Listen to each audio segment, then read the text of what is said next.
부터 할까요? 24장, 레위기 24장입니다. 회막 안에 켜둘 등잔불, 이제 회막 안에 보면 그 등잔불 있었잖아요. 등잔. 7대 등잔. 24장 1절, 여호와께서 모세에게 일러 가라사대 이스라엘 자손에게 명하여 감람을 찧어낸 순결한 기름, 거기 읽읍시다. 순결한 기름을 켜기 위하여 내게로 가져오게 하고 끊이지 말고 등잔불을 펼치며 아론은 회막 안 증거궤 장 밖에서 저녁부터 아침까지 여호와 앞에 항상 등잔불을 정리할지니 너희 대대로 지킬 영원한 규례라. 그가 여호와 앞에서 순결한 등대 위에 등잔들을 끊이지 않고 정리할지니라. 이게 이제 어디 말씀인가 하면요, 우리가 이제 그 성막 공부를 했잖아요. 성막에 보면 이게 이제 휘장이죠. 휘장. 이게 지성소죠. 여기가 성소죠. 지성소에는 이렇게 이제 시온소라고 그래가지고 여기에 3가지가 들어가 있죠. 아론의 쌍난 지팡이, 그다음에 십계명 두돌판, 그리고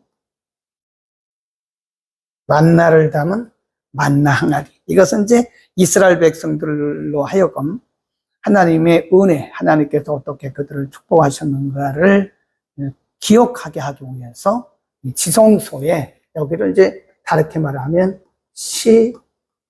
시은소라고 합니다. 왜 시은소냐면 이게 우리가 한자로 보면 이게 시작할 때 시자거든요.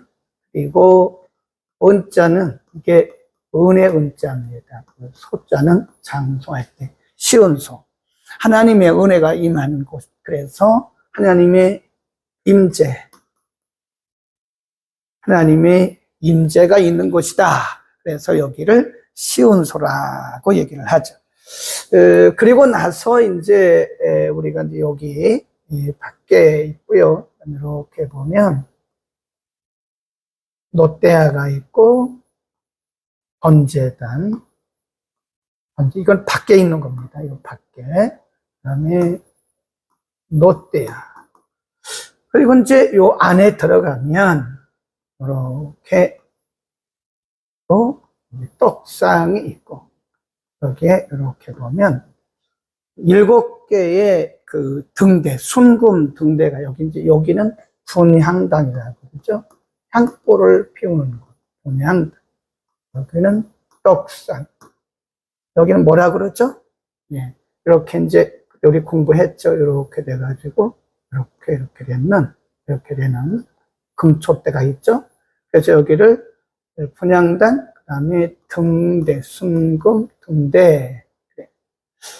그래서 여기서는 이제 향불을 피우는 것이고요. 여기는 이렇게 해서 등대에 이렇게 불을 피우는 것인데, 순결한 기름을 써라 그겁니다. 거기 보면 24장 2절에 보면 이스라엘 자손에게 명하여 감람을 찧어낸 순결한 기름, 감람유죠. 순결한 거를 넣는데, 이 불을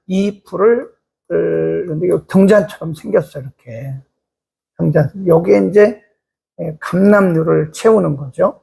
이거는 이제 아론의 자손 제사장들이 하는데, 이 불을 꺼뜨리지 마라. 아침부터 저녁까지 불을 꺼뜨리지 마라 그랬고요. 중요한 것은 여기에 넣는, 등잔대에 넣는 이 기름을 순결한 기름을 넣어라 그랬습니다. 그래서 이제 우리가 이 성막론을 공부할 때 다 공부를 했지만, 순결한 기름은 예수 그리스도의 순결한 피, 정결한 피, 이를 상징한다 그랬었죠. 그래서 지금 우리가 여기서 알아야 되는 것은 여기에 기름을 넣는데 아무거나 넣지 말라는 거죠. 하나님이 정해 주셨어요. 이 등잔에, 순금 등대에 채우는 이 기름을 내 마음대로, 내 생각대로 아무거나 넣지 말고 정말 깨끗한 거, 그래서 우리가 하나님 앞에 기도를 드릴 때도요, 그냥 막 이것저것 풀면 안 돼요. 마태복음 6장에 보면 이방인처럼 그렇게 말을 많이 하지 마라. 말을 많이 하는 것은 중언부. 예, 깨끗하지 못한 기도. 그래서 우리가 기도, 예배, 섬김, 이것이 순결한 기름처럼 순결해야 된다. 깨끗해야 된다. 예, 정결. 기도도 그냥 우리가 내가 구하고 싶은 걸 막 내 마음대로, 예수님은 먼저 그의 나라와 그의 의를 구하라고 했는데 우리가 우리의 먹을 거, 먹고 마실 거, 입는 거 이런 것만 막 구하고 말을 많이 하는 것은 중언부언이에요. 중언부언. 순결한 게 아니에요. 기도는 시간이 중요한 게 아니죠. 장소가 중요한 게 아니고, 기도는 언어가 중요한 게 아니에요. 기도는 우리의 마음으로부터, 순결한 마음으로부터 와야 된다. 기도는 하나님을 향한 우리의 중심을 드리는 것이기 때문에 기도자의 마음이 중요하다. 예배도 마찬가지예요. 예배도 순결한 마음으로 드려야 됩니다. 예배의 어떤 형식이나 예배의 순서나 예배 장소가 중요한 게 아니고 예배자. 그래서 우리가 요한복음에 보면 하나님은 영이시니 예배하는 자들이 신령과 진정으로 예배를 드리라고 그랬잖아요. 요즘 번역에는 성령과 진리 그랬는데 옛날 번역이 좋은 것 같아요. 신령과 진정으로. 그러니까 순수한 마음으로 하나님 뭐라고 그랬죠? 또 예수님도 뭐라고 그랬죠? 하나님은 예배자를 찾고 계세요. 예배자. 예배 장소가 중요한 게 아니에요. 또 예배 순서가 중요한 거. 물론 그것도 아무렇게 해서는 안 되지만 그보다 더 중요한 게 뭐냐면 예배를 드리는 예배자. 우리가 가인과 아벨 얘기를 여러 번 얘기했잖아요. 똑같이. 물론 드려진 제물은 다르죠. 가인은 자기가 농사 지은 거. 아벨은 자기가 키우던 그 양의 일부를 갖다 드리잖아요. 잡아서. 근데 거기 보면 가인과 그 제물은 받지 않으셨다. 아벨과 그 제물은 연락하셨다 그랬다고요. 그러니까 제물이 중요한 게 아니라 제물을 드리는 사람이 중요한 거예요. 예배도 마찬가지예요. 어디서 예배를 드리는가, 예배의 장소가 어딘가, 예배의 순서가 뭔가, 이거보다 더 중요한 게 뭐죠? 예배자. 나예요, 나. 네. 근데 우리는 때로 이것을 잊어버릴 때가 있다니까요.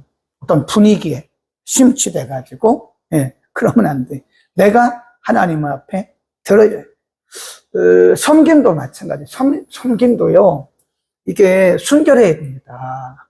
누구에게 보이기 위한 그런 섬김은 하나님 앞에 순결하지가 못해요.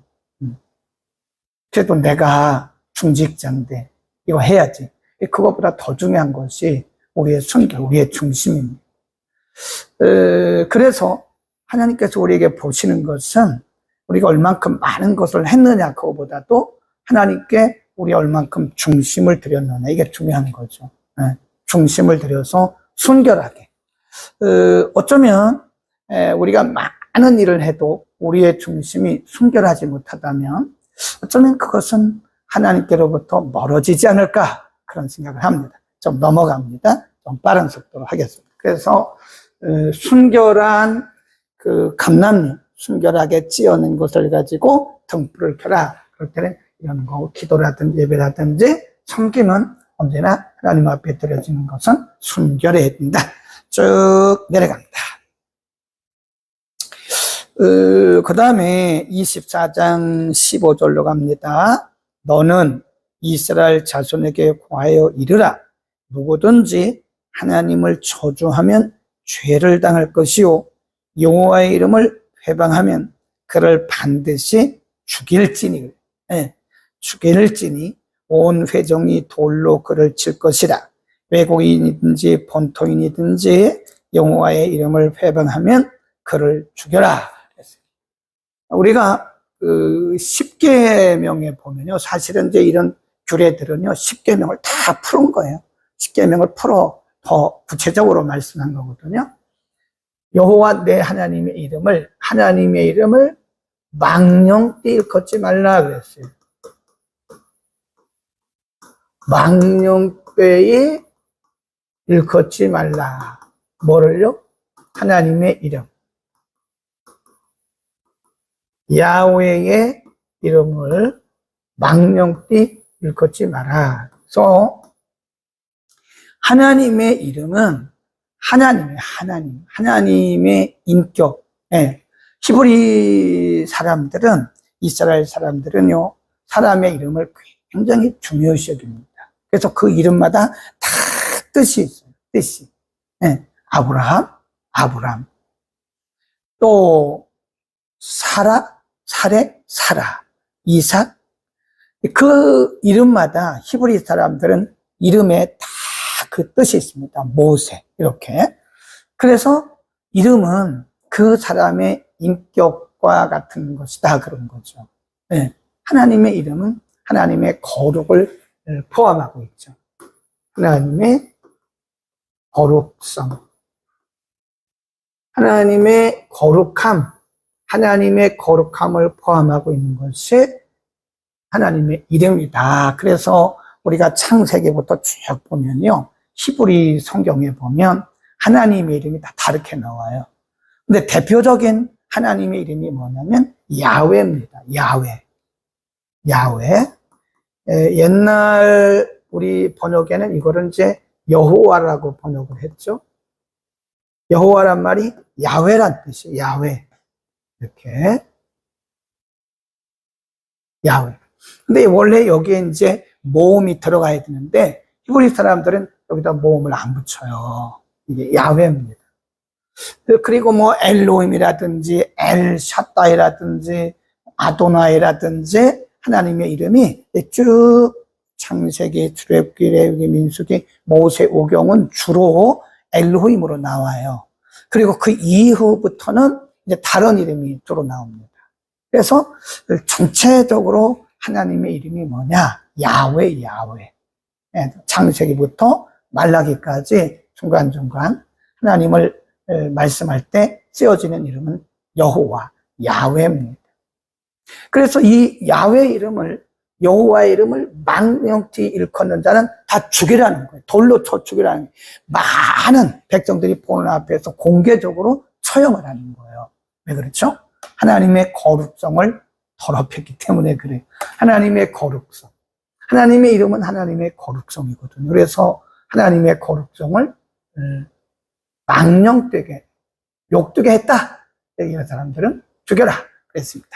그만큼 거룩성을 중요하게 여기는 것이다. 쭉 내려갑니다. 25장, 26장, 27장은요, 이게 이제 가나안에 들어가서 지킬 규례입니다. 25장부터는. 그래서 25장, 26장, 27장. 이거는 모두 가나안에 들어가서 가나안에서 지킬 규례다. 이렇게 보시면 돼요. 지금 이 말씀이 주어지는 장소는 어디죠? 가나안은 안 들어갔잖아요. 요단강 이편에 모압이라고 하는 모압이라고 하는 곳에서 지금 모세를 통해서 주시는 말씀이 아직 가나안은 들어가지 않았어요. 요단강도 안 건넜어요.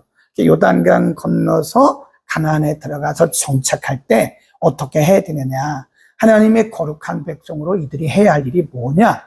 쭉 말씀하는데요. 물론 이외에도 많지만 25장, 여호와께서 시내산에서 모세에게 일러 가라사대 이스라엘 자손에게 고하여 이르기를, 이르라, 너희는 내가 너희에게 주는 땅에 들어간 후에 그 땅으로 여호와 앞에 안식하게 하라. 땅입니다. 땅으로 안식하게 하라. 너는 6년 동안 그 밭에 파종하고 6년 동안 그 포도원을 다스려 그 열매를 거두나 4절 7년에는 땅으로 쉬어 안식하게 할지니 여호와에 대한 안식이라. 너는 그 밭에 파종하거나 포도원을 다스리지 말라. 그게 뭐냐면 이제 안식년 제도입니다. 안식년. 네, 말씀하기를 가나안 땅에 들어가서 농사를 짓는 거예요. 땅을 파고 곡식을 심고, 예. 그렇게 해서 파종을 해서 농사를 짓는다고요. 6년 동안은 이 땅에 열심히 농사를 지으라는 거죠. 그러나 이때는 땅을 묵혀둬요. 그래서 이제 이거를 쉰다. 그래서 안식년, 쉰다. 땅도 쉬어야 된다는 게 굉장히 과학적이에요. 이 과학자들이 농업 기술 그리고 과학자들이 연구를 했는데요. 맞답니다. 이 땅을 농사를 짓는데 땅을 묵히지 않으면 계속 농사를 짓잖아요. 욕심내고. 그럼 땅이 이게 산성화된대요. 산성화. 산성화. 심어도 안 되는. 그래서 우리가요, 옛날에 시골에서 보면요. 그리고 옛날 우리 초등학교 다닐 때 그거 했어요. 그 황토. 이제 그 어른들이 이 논에다가 또는 밭에다가 이렇게 황토를 지게로 갖다가 바닥에다 넣어다가 갖다 놔요.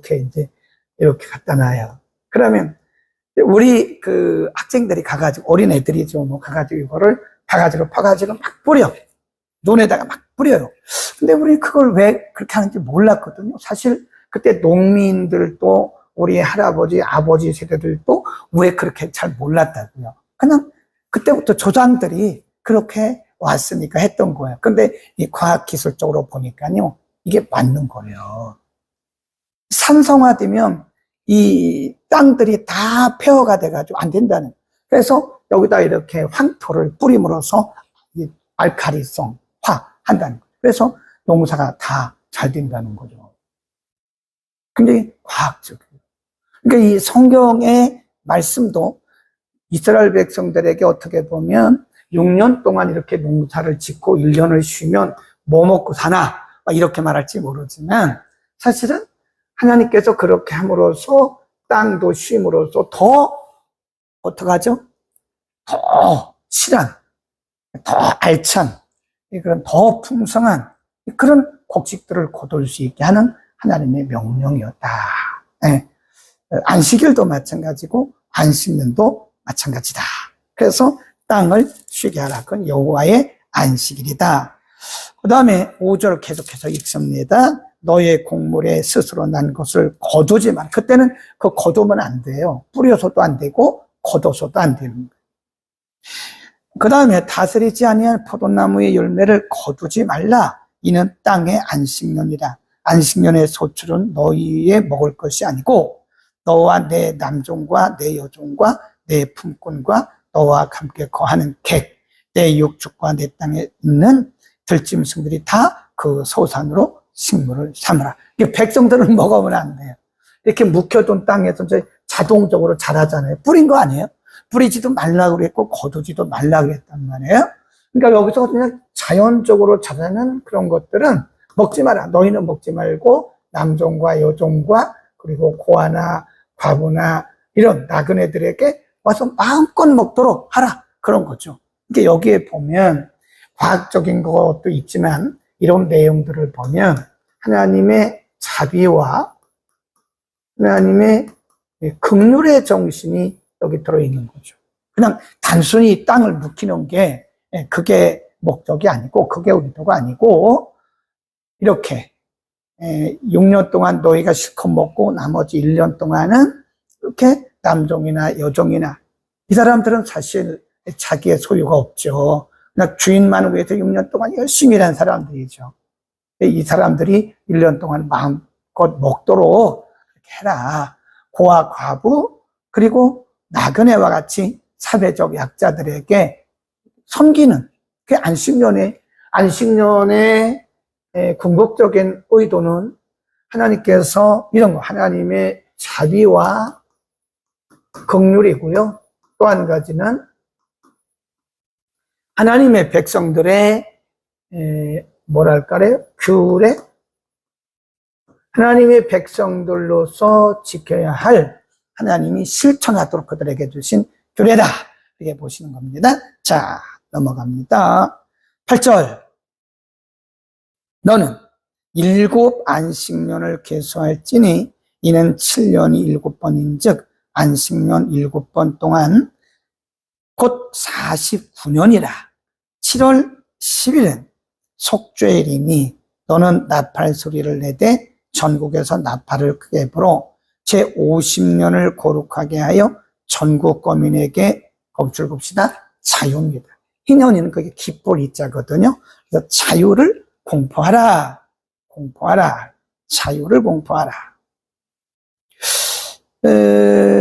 그래서 이 해는 너희에게 희년이니 너희는 각각 그 기업으로 돌아가며 각각 그 가족에게로 돌아갈지며 그 50년은 너희의 희년이니 너희는 파종하지 말고 스스로 난 것을 거두지 말고 다스리지 아니한 포도를 거두지 말라. 이는 희년이니 너희에게 거룩함이니라.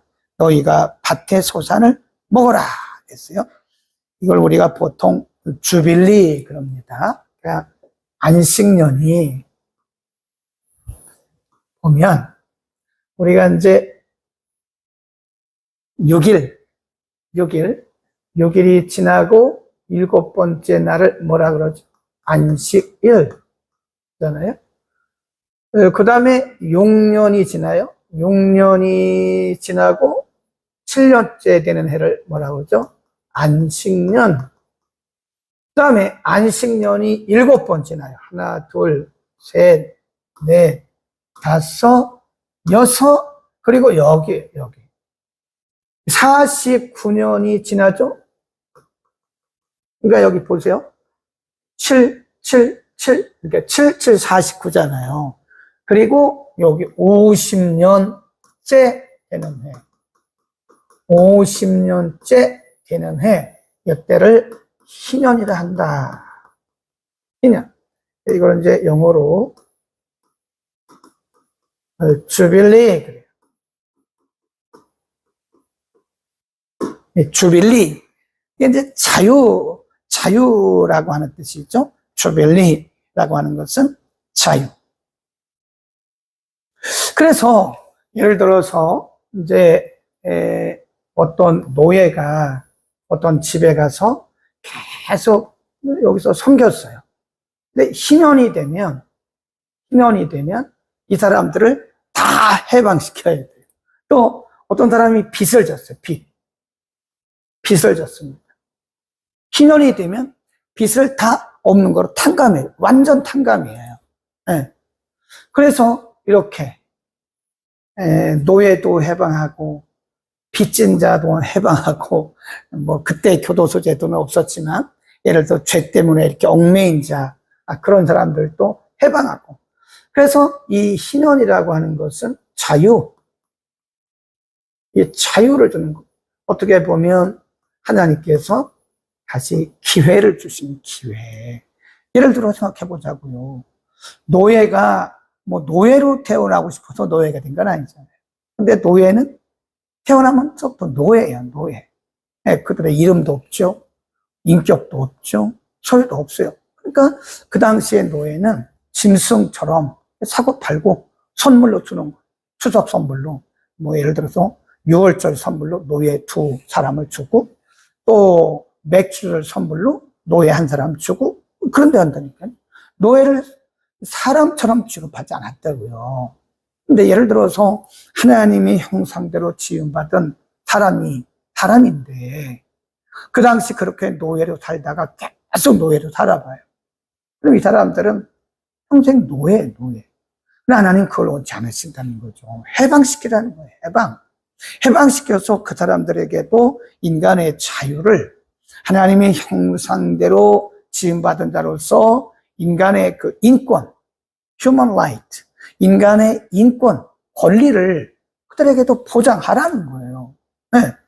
자, 어떤 사람이 실수로 죄를 지었어요. 오늘 같으면 교도소 같은데. 그런데 이제 투옥이 됐다고요. 수감이 됐어요. 이 사람을 계속 가두는 게 아니죠. 이 사람도 희년이 되면 자유롭게 내보내라. 어떤 사람이 빚을 졌어요. 네. 이 빚 때문에 얼마나 고통스럽겠어요. 빚을 못 갚으니까. 네? 그 빚 때문에 노예로 팔려고 한 사람도 있다니까요. 이 빚을 못 갚으면 자신의 뭐 아들이나 딸을 또 그 대신 갚는 거예요. 빚 대신에 팔려는 거예요. 팔아. 그 팔려고 하는 노예들이 많았다니까요. 그러나 이때가 되면, 신혼이 되면 다 자유케 하라는 거예요. 하나님의 의도입니다. 하나님의 의도는 인간에게 다시 기회를 주고 자유케 하라는 거예요. 자유케 하라.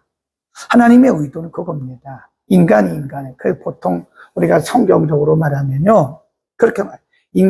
모든 인간은 평등하다.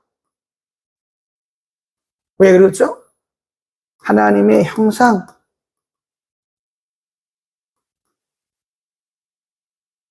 모든 인간은 하나님의 형상대로 지음받았기 때문에 모든 인간은 다 평등합니다. 네. 뭐 자본주의 국가, 우리는 자본주의 국가에 살고 있잖아요. 그래서 자본주의 국가에서는 그 물질, 재물이 그 사람의 어떤 뭐 사회적 신분도 정확한데 그렇지 않아요. 돈이 많다고 그래서 인권이 뭐 더, 그 사람이 인권이 더 훌륭하고 그런 건 아니에요. 돈이 없다고 해서 인권이 없고 그런 것도 아니에요. 돈이 많으나 적으나 인간은 다 평등한 거예요. 공부를 많이 하나 적으나 뭐 적게 하나 인간은 다 평등한 거예요. 그래서 인간은 모두가 평등하다. 왜 그렇죠? 하나님의 형상대로 지음받았기 때문인 것이다. 그래서 이 신혼이라고 하는 이 신혼제도 속에는 하나님의 이런 깊은 의도가 들어있는 것이다. 하나님이 이렇게 자유가 이렇게 억압당하는 사람들, 얽매인 사람들, 이런 사람들을 자유케 하라는 거예요. 모든 인간은 하나님의 형상으로 지음받았기 때문에 다 평등하다. 아멘, 아멘. 그런 겁니다. 자, 쭉 내려갑니다. 18절. 너희는 내 법도를 행하며 내 규례를 지켜 행하라. 그리하면 너희가 그 땅에 안전히 거할 것이다. 땅은 그 산물을 내리니 너희가 배불리 먹고 거기에 안전히 거하리라. 혹 너희 말이 우리가 만일 제7년에도 심지도 못하고 그 산물을 거두지도 못하면 무엇을 하리오 하겠으나 내가 명하여 제6년에 내 복을 너희에게 내려 그 소출이 3년 세갑절을 준다는 세 배를 주신다는 거예요. 3년 쓰기에 족하게 할지라. 내가 제8년에는 파종하려니와 묵은 곡식을 먹을 것이며 제9년 곧 추수기까지 묵은 곡식을 먹으리라. 그런 말씀이에요. 예를 들어서 안식년을 지키라고 그랬잖아요. 안식년. 7년째는 아무것도 하지 말라고 그랬잖아요. 6년은 열심히 농사를 짓고. 근데 이제 인간이기 때문에 그런 생각을 할 수 있다. 하나님 다 아시죠. 만일 너희 중에 아니 그러면 우리가 7년째에는 농사도 안 짓고 파종도 안 하면 뭘 먹고 살죠? 그러니까 하나님 뭐라고 그랬어요? 내가 3배를 주겠다. 3배. 응? 3배. 이때는 3배를 내가 3배를 너희에게 줘서 너희가 이때까지 7, 8, 9년 때까지 먹을 수 묵은 곡식을 먹게 합니다. 하나님이 주시면. 그러니까 이때 더 많이 주시겠죠? 이때 6년째 더 많이 주시다. 그래서 제가 이제 장사하는 분들에게 들은 얘기인데요. 이제 보통 우리가 장사는 주말이 다 잘 되잖아요. 손님들이 많잖아요. 토요일, 뭐 식당도 그렇고 마트 같은 것도 마찬가지예요. 토요일, 그 다음에 주일 손님이 많다는 거예요.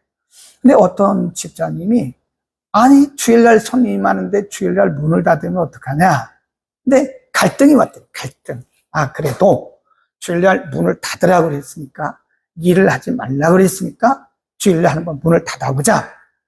믿음으로 하는 거예요. 믿음으로. 우리가 믿음으로 살면 하나님은 믿음으로 보상을 해주시더라고요.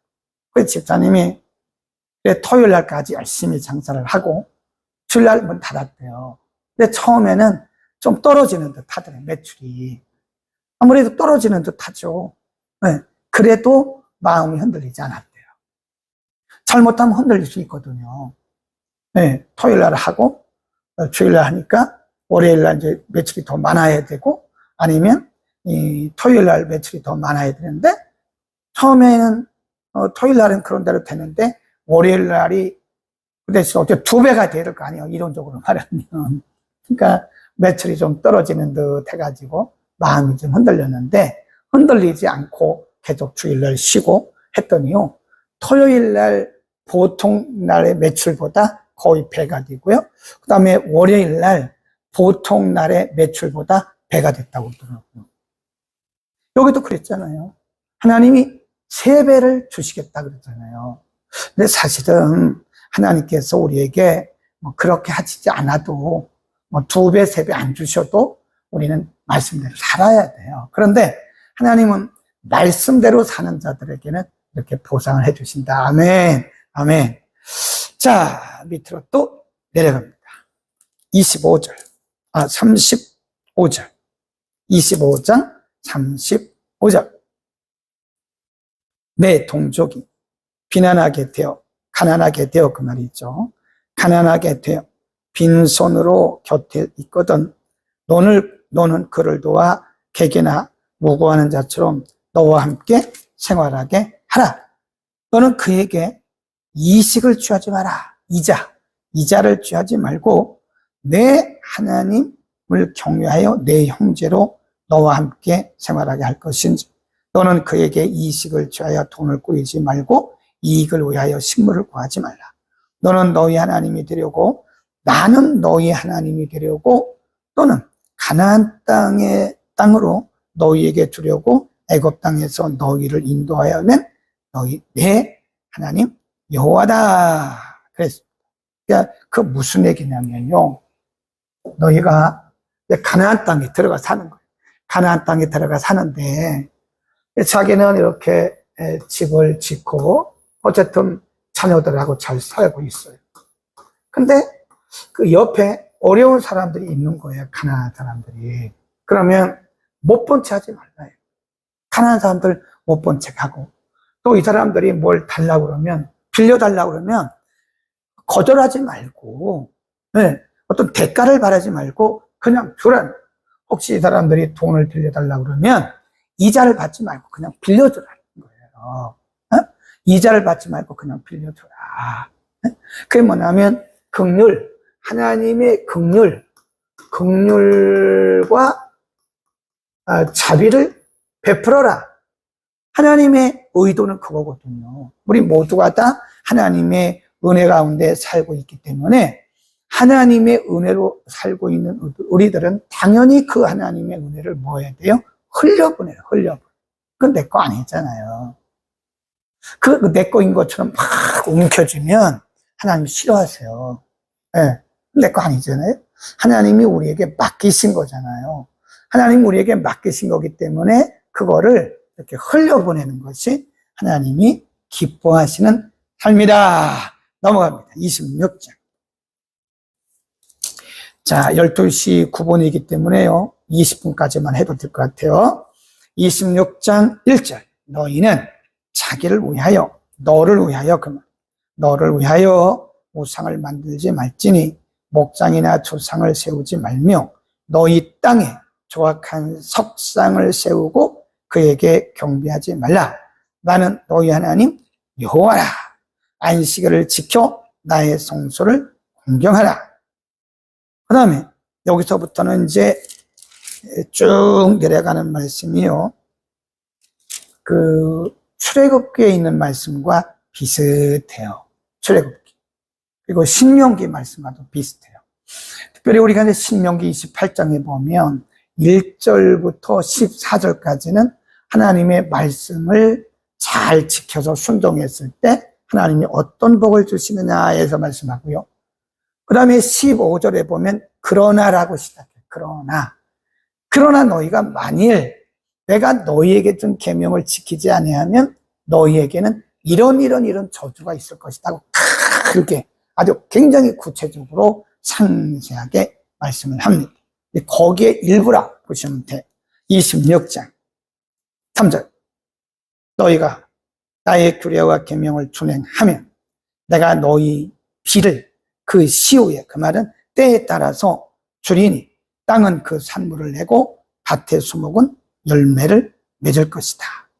하나님이 그들이 하는 땅에 복을 주신다. 그리고 5절 끝에 보면 너희가 음식을 배불리 먹고 너희 땅에 안전히 거할 것이다. 또 뭘 주신대요? 6절에 그 땅에 평화를 줄 것이다. 7절에 너희가 대적을 쫓을 것이다. 승리하는 거죠. 9절 내가 너희를 권고하여 나의 너희와 세운 이 언약을 이행하여 너희로 번성케 하고 너희로 창대케 할 것이다. 그랬어요. 뭘 하면? 말씀을 지키면. 그게 바로 신명기 28장 1절부터 14절에 있는 말씀을 여기 또 한 번 하고 있는 것이다. 이렇게 보시면 돼요. 그 다음에 11절 내가 내 장막을 너희 중에 세우리니 내 마음이 너희를 싫어하지 아니할 것이다. 내 장막을 너희 중에 세운다. 그 말씀은요, 하나님의 임재입니다. 하나님의 말씀대로 살면 하나님이 여러 가지 복을 주시는데 그 중에 가장 중요한 복 중에 하나가 뭐냐면 하나님이 너희 안에 계신다. 이스라엘 백성들이 어디 살든지 여기 어디든지 살면 너희가 거하는 곳에 나의 장막이 있다. 나의 장막을 친다. 그 말은 하나님이 거기에 함께 하신다. 하나님이 임재보다 더 큰 복이 어디 있나요? 그렇죠. 우리가 아무리 화려한 집에 살아도 하나님이 함께 하시지 않으면 그건 빈집이에요. 네. 우리가 아무리 맛있는 음식을 먹어도 하나님이 함께 하시지 않으면 그 영양가 없어요. 우리 인생 가운데 하나님이 함께 하시지 않는 것은 큰 저주입니다. 저주예요. 그 벌이에요, 벌. 근데 하나님께서 뭐라고 말씀하셨냐면 나의 장막이 너희 안에 있다. 그 말은 너희가 어디로 가든지 내가 너희와 함께 한다고 하는 하나님의 임재에 대한 복을 의미하는 것이다 하는 것입니다. 네, 그 다음 쭉 내려갑니다. 12절 나는 너희 중에 행하여 너희 하나님이 되고 너희는 나의 백성이 될 것이다. 이렇게 말씀하다가 14절에 보면요. 그러나라고 시작해요. 신명기하고 똑같아요. 신명기 28장 1절부터 14절까지는 너희가 내 계명을 잘 듣고 그 말씀에 순종하고 그 규례대로 살면 내가 이런 이걸 복을 줄 것이다 라고 말씀하고 15절에 그러나라고 말씀한 것처럼 여기도 똑같이 반대로 그러나 하나님의 명령을 거스리고 살면 자 14절입니다. 그러나 너희가 내게 청종치 아니하여 이 모든 명령을 준행치 아니하며 나의 규례를 멸시하며 마음에 나의 법도를 싫어하여 나의 모든 계명을 준행치 아니하며 나의 언약을 배반할진대 내가 이같이 너희에게 행하리니 곧 내가 너희에게 뭘 내린대요? 재앙. 하나님의 말씀을 불순종, 말씀을 무시하는 거예요. 말씀을 무시하고 불순종하고 그러면 하나님이 그들에게 재앙을 내요. 무섭게 재앙을 내요. 무섭게. 보세요. 재앙을 내가 내릴 것이다. 놀라운 재앙을 내려 폐병과 열병으로 눈이 어둡고 생명이 쇠약하게 할 것이요. 너희의 파종은 헛되리니 너희의 대적이 그것을 먹을 것이다. 17절. 내가 너희를 치리니 하나님이 이들을 치신다잖아요. 벌하신다. 너희가 너희 대적에게 패할 것이고 너희를 미워하는 자가 너희를 다스릴 것이며 너희는 쫓는 자가 없어도 도망할 것이다. 아까 우리가 보면 하나님이 이들을 축복하실 때는 뭐라고 했냐면 대적들이 너희를 치러 왔다가 몇 길로 도망한대요? 7길로 도망해. 7길로. 대적들이 너희를 치러 왔다가 그들이 7길로 도망한다. 예. 근데 여기 보니까 이들은 어떻게 하나님의 말씀대로 살지 아니하면 이들이 어떻게 되느냐? 그들에게 하나님께서 패배하게 되는데 17절에 보면 너희 대적에게 패할 것이요 너희를 미워하는 자가 너희를 다스릴 것이다. 너희는 쫓는 자가 없어도 도망할 것이다. 그 다음에 18절을 우리가 잘 보셔야 되는데요. 18절. 너희가 그렇게 되어도 그 말이에요. 너희가 그렇게 되어도 하나님이 지금 그들이 불순종하고 말씀을 무시하고 살 때에 그들에게 하나님이 징계를 하시잖아요. 벌을 내리시잖아요. 그러면 하나님의 의도는 그들을 징계하시고 그들을 벌을 내리는 게 하나님의 의도가 아니에요. 하나님의 의도는 그들이 깨닫고 돌아오는 거예요. 돌아오는. 네. 잘 생각해야 됩니다. 하나님의 자녀인 우리들을 징계하시고 우리들에게 벌을 내리신 것은 하나님의 의도는 뭐냐면 돌아오래요. 돌아오래. 그래서 성경에 보면 이 돌이키라, 이 돌아오라, 그렇게 말하면 회개하라, 이런 말씀이 성경에 굉장히 많이 나와요. 돌아오라, 돌아오라, 돌이키라, 살기 위해서 돌아오라, 회개하라는 거죠.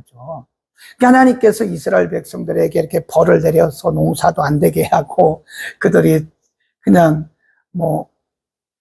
장악하고 점령하고 이들을 다스리고 그렇게 하게 하시는 것은 하나님이 그들을 치신 거예요. 근데 그게 목적이 아니라니까요. 깨닫고 돌이키라는 거예요. 깨닫고 돌아오도록 하나님께서 그들을 이렇게 징계하신 건데 그들이 깨닫지 못하면 18절 너희가 그렇게 되어도 내게 청종치 아니하면 너희 죄를 인하여 너희를 몇 배나 7배나 하나님 치신다는 거예요. 무섭죠? 네. 이렇게 징계하실 때 돌이키라고 말씀했는데 돌아오면 오케이 살아요. 하나님이 이전에 했던 이런 징계와 벌을 다 제거하십니다. 근데 안 돌이켜요. 깨닫지도 못해요. 그러면 7배로 하나님이 그들을 다 드리십니다. 더 무서운 벌을 7배나 무서운 벌을 그들에게 내리신다. 그 다음에 23절 보세요. 이런 일을 당하여도 너희가 내게로 돌아오지 아니하고 나를 그걸 뭐라고 그랬대요? 대항. 깨닫지 못하고 계속 그 일을 하면 회개하지 않으면 하나님을 대항하는 거예요. 하나님을 대항하면 너희 죄를 인하여 너희를 7배나 더 칠 것이다. 27절 너희가 이같이 될지라도 내게 청종치 아니하고 내게 대항할진대 내가 진노로 너희에게 대항하되 너희 죄를 인하여 몇 배? 계속 7배로 그들을 칠 것이다. 그랬습니다.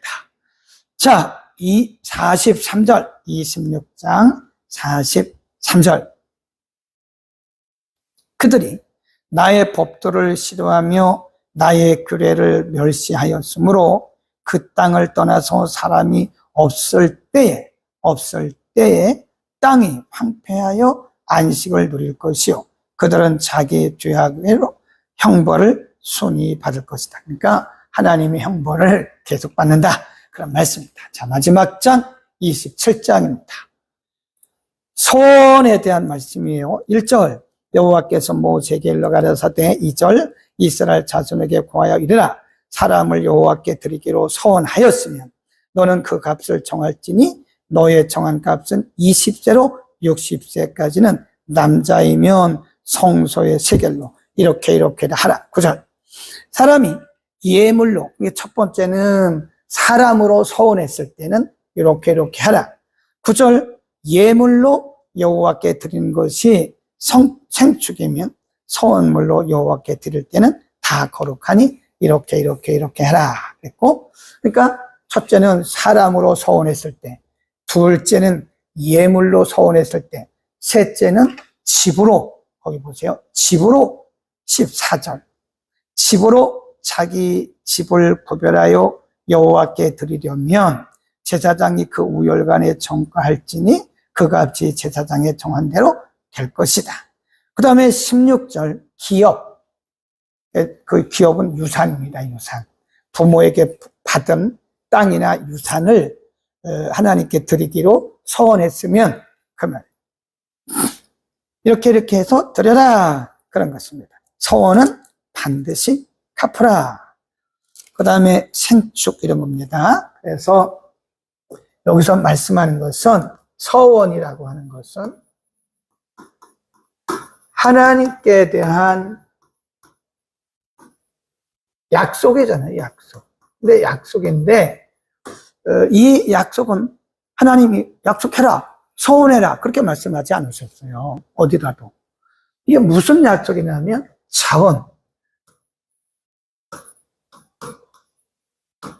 자원하는 약속.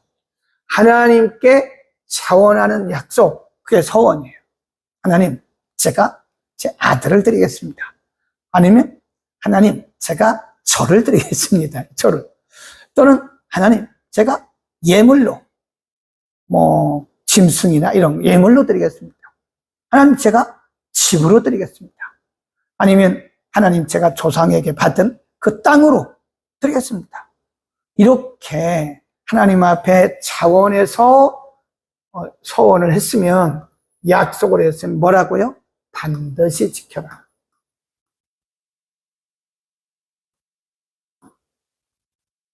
나가더라고요. 자, 자원하는 서원. 하나님이 자원하라고 말씀하지 않았어요. 하나님 뭐 드리라고 말씀하지 않았어요. 근데 본인이 자원해서 하나님과 약속할 때는 반드시 지켜라. 그러네. 지켜라. 예를 들어서 자기가 서원을 해놓고 안 지켜요. 안 지켜요. 그걸 어긴다. 어겼을 경우. 본인이 자원해놓고 어겼을 경우에는요, 그것은 하나님과의 약속을 어긴 거일 뿐만 아니라 하나님을 우리가 만홀히 여긴 거예요.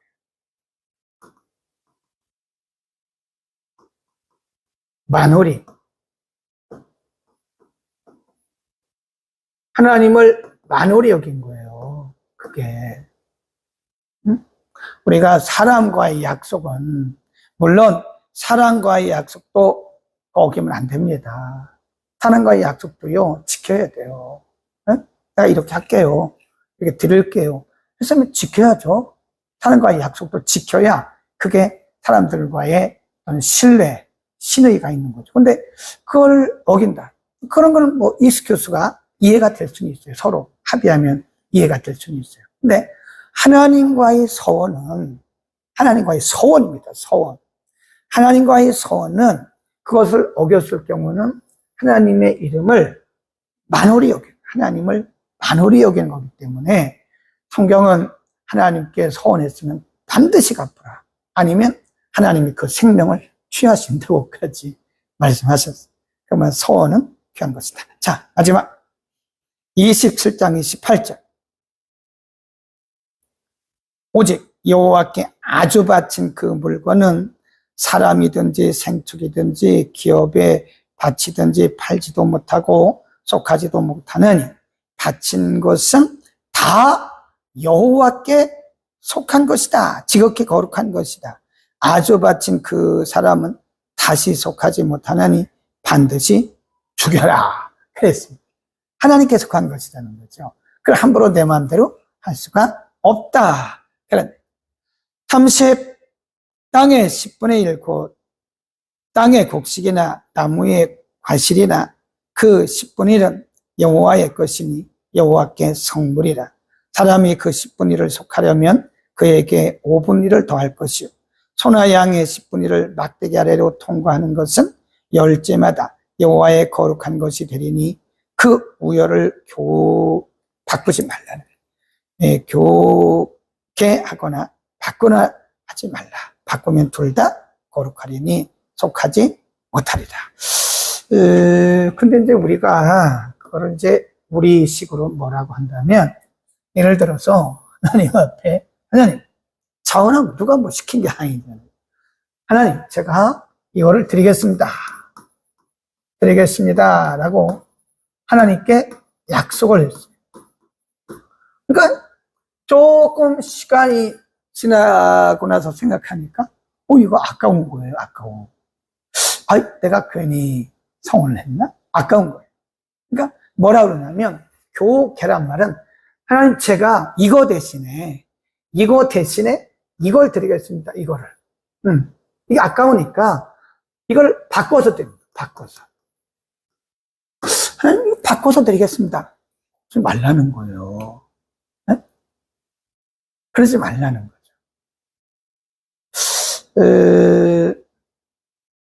목소리가 안 나와요? 목소리만 나오고 화면이 안 보이면 껐다 켜세요. 지금 잘 나오고 있거든요. 나갔다 들어오시든지 껐다 켜시면 됩니다. 끝날 때가 됐어요, 이제. 우열을 교개하거나 바꾸거나 하지 마라. 그 말은 우리가 이제 인간적으로 말하면 우리가 이제 보통 그거를 합리화라, 합리화.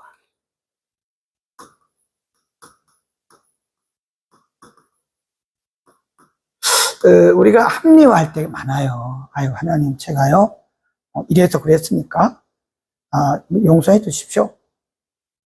그렇게. 물론, 하나님이 용서하시죠. 그런데, 이렇게 하나님 앞에 서원했을 때는 합리화해가지고 그렇게 하지 말라는 거죠. 그러면 하나님을 만홀히 여기는 거예요. 우리는, 현대인들은요, 합리화해 있는 일을 잘합니다. 합리화하는 일을. 네, 자기 합리화예요. 자기 합리화예요. 내게 맞추는 거예요, 내게. 네, 못했으면 못했다고, 하나님 앞에 죄송하다고, 회개하고, 잘하겠다고 그러면 되는데, 자꾸 우리가 합리화를, 이래서 그런 겁니다. 저는요, 상황이 이래요. 어쩔 수 없죠, 하나님. 물론 뭐, 그럴 수도 있지만, 우리가 정말 중요한 일들에 대해서 자꾸 합리화를 하면, 하나님, 제가요, 11조를 드려야 되는데, 지금 당장 먹을 게 없습니다. 하나님 다 아시잖아요. 일단 제가 11조 안 드리고요. 제가 먹겠습니다. 그러는 거죠. 자기 합리화죠. 자기 합리화. 이런 경우도 있어요. 제가 보니까 옛날에, 그건 자기 합리화예요. 그러지 말라는 거죠. 하나님의 말씀을 우리가 합리화하면 안 돼요. 네. 솔직하게 못했으면 못했다고 죄송하다고 하나님 앞에 회개해야지. 나는 그래서 못했습니다. 죄송합니다. 앞으로 잘하겠습니다. 한 번 더 기회를 이렇게 얘기를 해야 되는데 자기 합리화를 하고 자위를 하는 거예요. 스스로 안심하는 거예요. 자기 합리화, 자기 안심. 네, 그런 걸 하지 말라. 우리가 저도 그렇고 여러분도 그렇고 그런 경험이 많아요. 사실은 굉장히 많습니다. 그러나 그런 걸 하지 말자 이거예요. 아멘. 우리가 성경대로 삽시다. 오늘 여기까지 하고 다음 주부터는 민수기인데요.